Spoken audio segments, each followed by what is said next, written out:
Ayan, good morning guys. Para kay Tito Mars, ang sardinas na kinaayawan niya at pinandidirihan niya.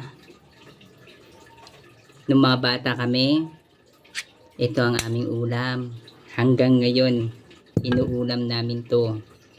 Nabubuhay kami. Oh, ganito lang, happy na kami. Yung ulam na ganito, nahahaluan pa ng ng malunggay ng nanay ko. Naku, sarap na sarap kami.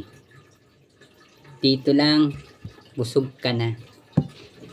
Walang arte-arte sa buhay, 'di ba? Yung umamang ka man, maging bilyonaryo ka man, huwag kang kakalimot kung ano yung pinagmulan mo.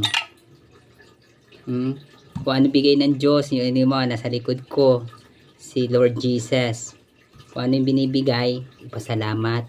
Kung anong meron, ipasalamat sa Diyos. Huwag pandirihan. Kung ayaw mo, huwag mong kainin. Diba? Kung ayaw mong kainin, huwag mong pandirihan. Kasi kawawa naman kaming mga mahihirap. Yung ulam namin na ganyan, tapos pandidirihan mo. Tito Mars, baka naman. Diba?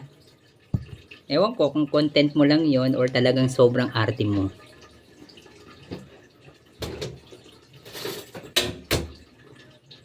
Kaya payo ko sa'yo, Tito Mars, mag-vlog ka na lang ng mag-vlog.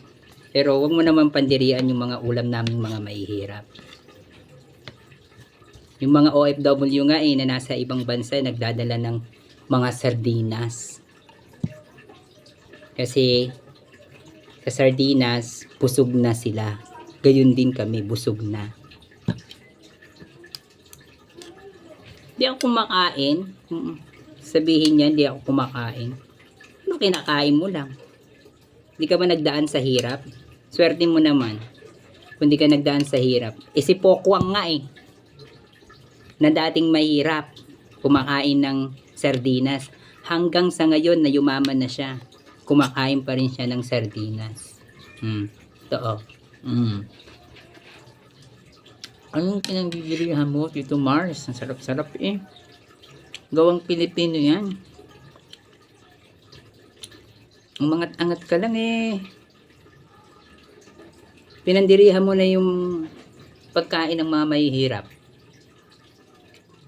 May dessert pa ako guys. Ito yung dessert ko. Kaya shout out sa mga mahihirap na gaya ko. At shout out sa mga dating mahirap na yumaman pero kumakain pa rin hanggang ngayon ng sardinas.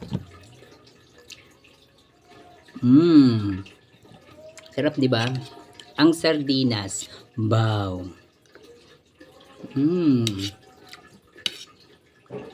Kain guys. Sarap siya. Lutuin mo man o hindi, masarap pa rin siya. Kung hahaluan mo siya ng malunggay o anumang gulay, pwede. Masarap naman siya. Diba? At salamat sa Diyos, may biyaya, may nakakain,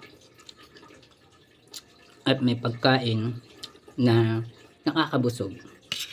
Thank you Lord. Dahil kahit sa kabila ng mahirap kami, nabubuhay kami ng masaya. Sa kabila ng mahirap kami, masaya kami. Diba? Kaya habang nabubuhay, maging masaya. Habang nabubuhay, gumawa ng mabuti. Para sa kapwa, para rin naman yun sa yung spiritual needs.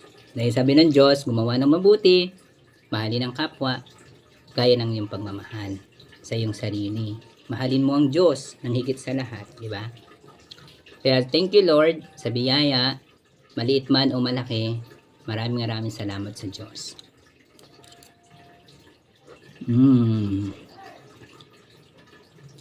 Kaya guys, laging magpasalamat sa Diyos. Laging ipasalamat kung ano man yon natatanggap mo sa Diyos, sa kapwa mo, ibahagi mo kung anong meron ka. Hindi mo kailangan ipagmalaki, hindi mo kailangan ipagyabang, hindi mo kailangan sabihin.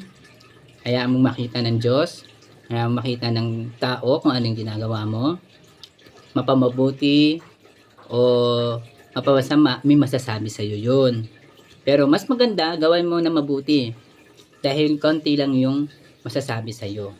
Kaya gawa lang ng gawa ng mabuti para sa ikauunlad ng iyong spiritual at ng iyong pagkatao. At iyon yung tatatak sa isip ng tao. Mawala ka man sa mundo, yung paggawa mo mabuti, maalaala at maalaala. Diba guys? Kaya ito si Brother Noah Lamboho na nagpapayo na gumawa ng mabuti para gawang ka rin ng mabuti. At sa mga kung ano man meron kang pagkain o biyaya na tatanggap maliit man o malaki, ay iyong pasalamat sa Diyos na laging mayroong kang natatanggap. At ipagdasal lagi sa Diyos na maging malakas ang katawan, ang kalusugan, upang magawa mo kung ano man yung mga gusto mong gawin para sa iyong sarili, pamilya, kaibigan, at sa iyong kapwa. Thank you guys for watching. Please like and share my Facebook account, Noah Tibagos Lamboho. Second account, Noah A. Lamboho. My TikTok, Noah Tibagos Lamboho. At ang aking YouTube channel, Brother Noah Vlog. Thank you guys. Please subscribe and like and share. Kung ano man po yung matatanggap ko dito sa aking YouTube, kung ako man po pala rin, ay aking ibabahagi. Tutulong sa kapwa, itutulong sa mga nangangailangan. Thank you for watching guys. God bless. Happy eating. Happy lunch.